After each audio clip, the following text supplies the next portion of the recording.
Hello, South Medford Biology. This is your biosphere. All life that we know of exists on this giant blue ball. But from this far away, we really can only see the abiotic factors at work. We see clouds that are moisture swirling around over the Canada and the Pacific. We know that there's giant currents in the Pacific Ocean that are driving cold water down our coast. And we see mountain ranges and these big continents. But what we want to introduce today is a concept that can help us look at our ecosystems on a much closer level and help us understand what's around us. And it's the concept of the watershed. So we're going to do a flyover today of your watershed. So as we move in and we fly over the Pacific Ocean, we end up at Gold Beach, Oregon. And this is where the Rogue River enters the Pacific Ocean. This is the end of our watershed. And what a watershed is it's the entire land area that drains water into a particular stream, river, or lake. And so this is not our whole Rogue River watershed, but it is the end of it. Over here we can see a smaller watershed of the Pistol River. But let's fly up the Rogue watershed a little further. So as we cruise up the Rogue here, we reach a point in the wild and scenic section called Rainy Falls. And we've been talking about salmon, and salmon swim from the Pacific Ocean up a lot of rapids, but the biggest of which they have to encounter is Rainy Falls. So salmon swimming have to jump over these falls to make it up to where we live on Bear Creek. And so if we follow the Rogue River up further,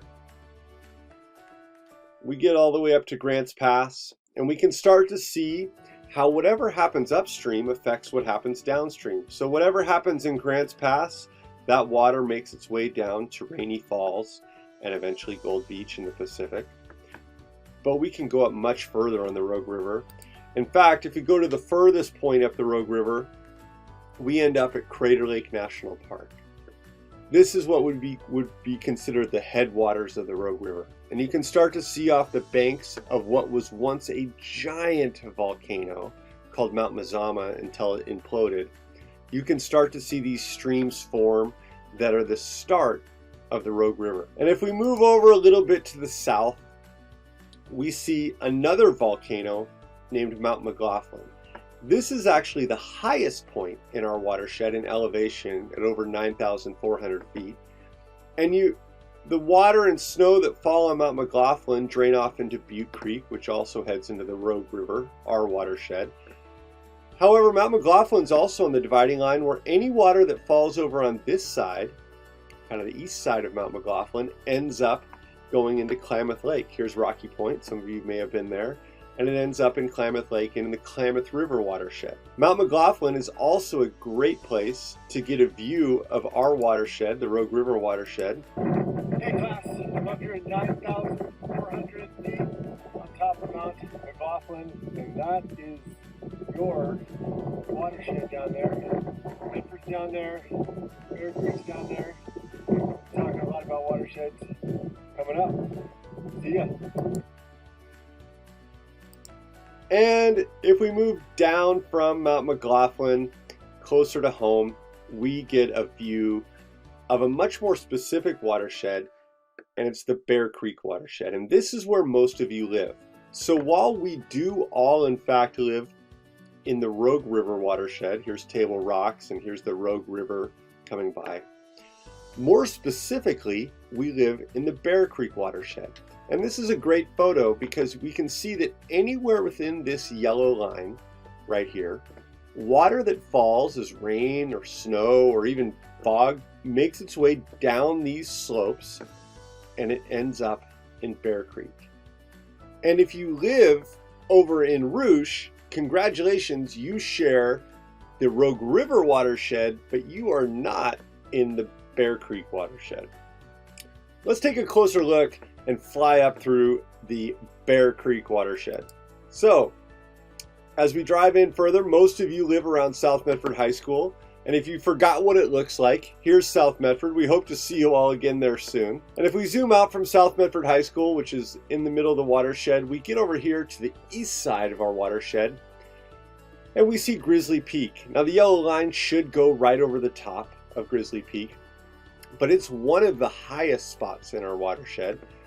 Out in the distance, we can see Mount McLaughlin, which is the highest point in the Rogue River watershed, but is clearly far outside of the Bear Creek watershed. Grizzly Peak is also a great spot for a view of our watershed, as we see Mr. Bauer on top. Hey, South Medford, Mr. Bauer here.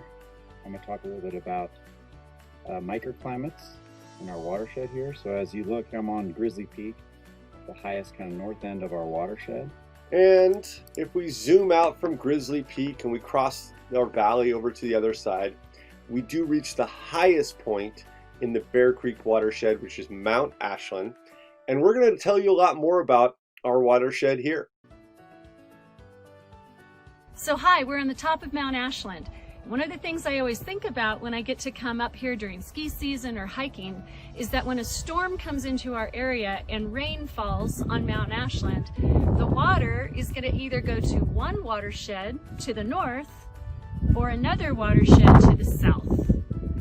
Here's Ryan with the watershed to the south. All right, real quick on the watershed to the south. It's not where any of you live, but it's really a cool place. Many of you may travel down here. If it goes to the south, so right where I'm standing, water that falls is going to go down into the Klamath River.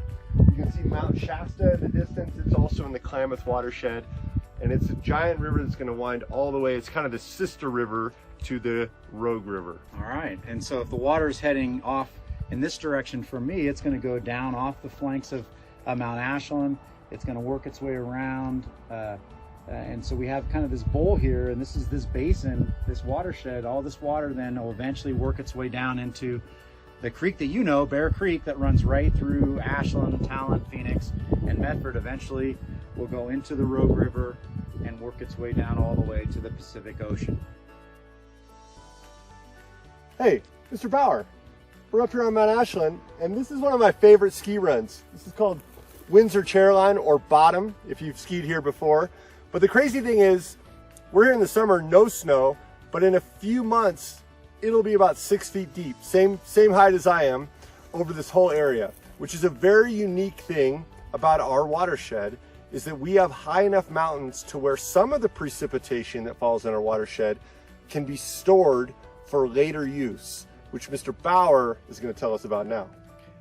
I also love being up here, but I'm going to be standing a little bit sideways here and being on a board and be shredding down this run too as well, my snowboard. But yeah, so just putting things into perspective, Mount Ashland gets somewhere around 300 inches of snow a year, which is about 60 inches of rain. And so thinking about, you know, where does all that water go? And as Ryan mentioned, it's going to be stored up here all the way, sometimes all the way into July and August. And so what happens is that water is going to slowly be released down into our granitic soils that we talked about here. Okay, so that's like a sponge, and that water is going to go down and form into what we call an aquifer. And this aquifer and that water will eventually slowly be released down into our little creeks and streams that'll funnel down into our Bear Creek watershed. And eventually that water is going to be what we are using for drinking and for filling our swimming pools and washing our cars and our dogs and so on and so forth.